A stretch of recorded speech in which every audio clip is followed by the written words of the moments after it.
This is To Help You Heal, and I'm your host, Marie Monville. We are going to spend 10 minutes talking about healing. What kind of healing do you need? Is it in your mindset? Is it emotional healing? Is it spiritual healing? You know, there's a lot of healing that we all need, and this is where you're going to find it every week, 10 minutes on Tuesday. I'm so glad you're spending this time with me. Thanks for joining me for this week's episode of To Help You Heal. I hope you listened to last week. I think it might be one of my favorite episodes. And this week is going to run a close second. A few weeks ago, I posted on social media asking you to vote on what felt most relatable to you. And I had a couple topics up there. This week, we're going to talk about what to do when the chaos is swirling, because sometimes that's how life feels. It just feels like everything's swirling around us. Last week, we talked about what to do when we just are expecting bad news. We are struggling with anticipating that there's something good on the horizon. And maybe that place came for you because of a season where it felt like the chaos was swirling. Or maybe you're in a season right now where there's so much going on and it's difficult and you're having a hard time finding your way through. We're going to talk about it this week. So go ahead and grab a cozy cup of something, or maybe you're in your car listening while you're doing the laundry, whatever it is. I just want to thank you for spending this time with me. So let's jump in. I think we all understand that sometimes it's not just one thing, it's 5 things, or maybe it feels like it's 20 things. But whatever it is that's going on, there is chaos that's all around you, and it's difficult to find your way through. I know I found myself in those seasons many times. And so I want to share with you what I found to be true, because I've certainly not always done it the best way. You know, there have been many times where I've tried to navigate everything all at once, or I've tried to make my way through from the wrong perspective of trying to make it good for everybody around me and losing a bit of myself in the process. So this week, I want to simplify it. I want to help you simplify it for yourself, because here's the truth, and it really comes down to one simple thing. We can only control that which is in our ability to control. And I don't know about you, but I tend to forget this, or I have forgotten this in the past, and I try to control all the things that aren't in my ability to control. Maybe that includes other people, or maybe it includes how somebody else is going to respond or what they're going to take on from any given situation. I can't control that. I can't control other people. What I can control is how I invest in them, how I show up for them.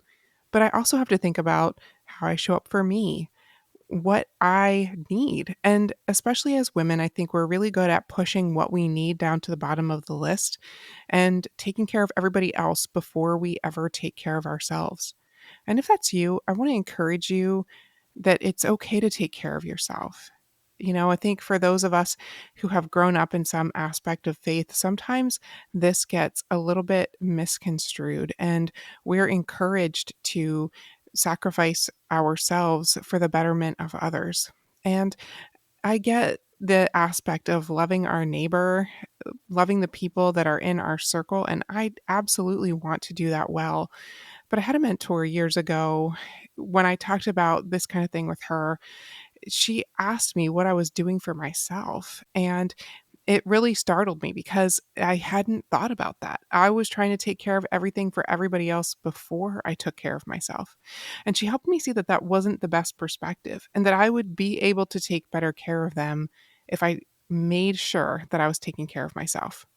So, what are you doing for yourself? Because if we are tired, if we're just drained and exhausted on every level, it's going to be very difficult to see our way through whatever it is that's going on. So, I want to start out from that place saying, take care of yourself. If you're tired, take a nap. There is nothing wrong with taking a nap. Get some extra rest. I think that's one of the things we just don't prioritize enough.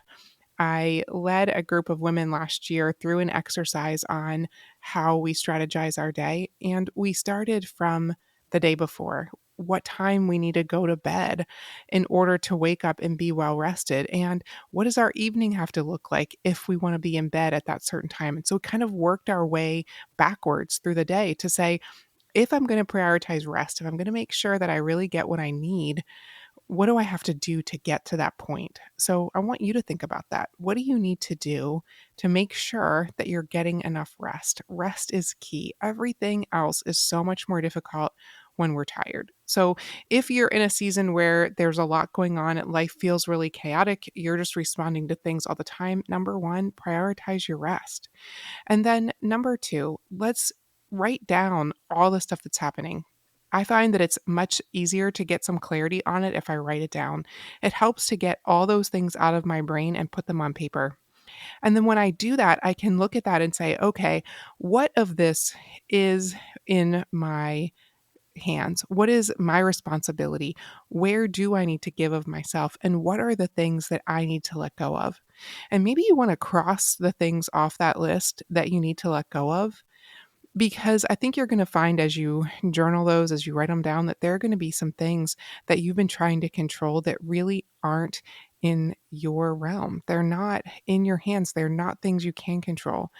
And so you're going to have to be able to come to grips with the fact that you're going to have to let them go. But there is freedom there. There's freedom found in the letting go.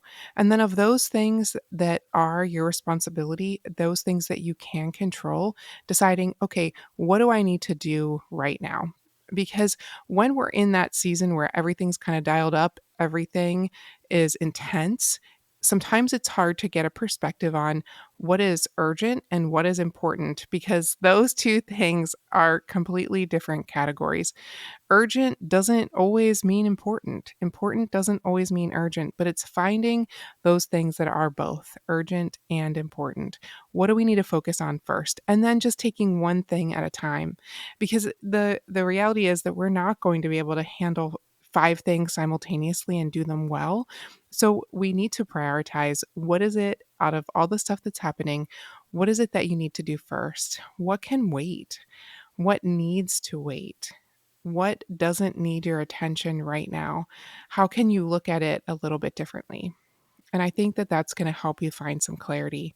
What we need in those moments of chaos is clarity, that ability to see through and know where to focus our energy, where to focus our time and attention. And I think it has to start with us. Because if we're tired, if we're drained, if we're not taking care of ourselves, we can make that list, but it's going to be really hard to decide what of this is most important. Give yourself some grace as you process through that, and give yourself the ability to just step back and see it a little bit differently.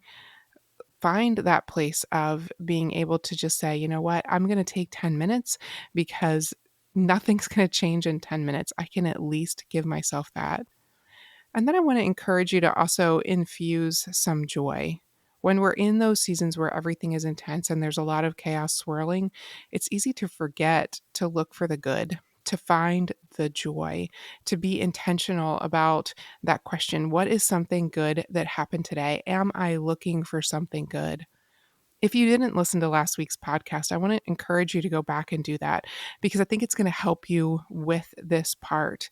Looking for the good, believing that it exists in your life, that you can find it. I don't think that God created us just to kind of push through all the moments of our lives and keep going and keep going and keep going.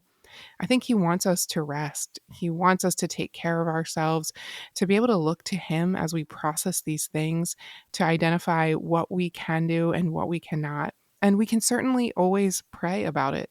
Yes, there are going to be things in our life that we cannot handle on our own, that we don't have complete control over, but we know the one who does. We know the one who's holding it for us, who's taking care of it on our behalf. And I think sometimes the difficult place is learning to trust and surrender.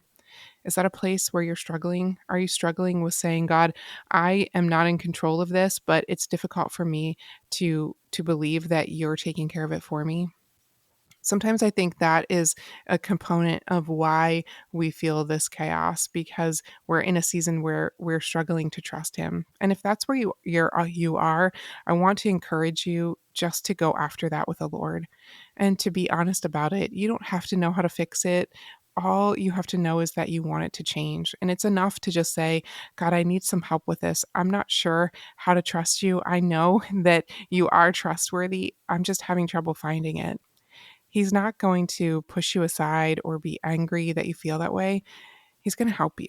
And I can say that because he's helped me. There was a season in my life where I was struggling to trust the Lord, and he helped me through it. It wasn't a season of great chaos. It was after the loss of my first daughter.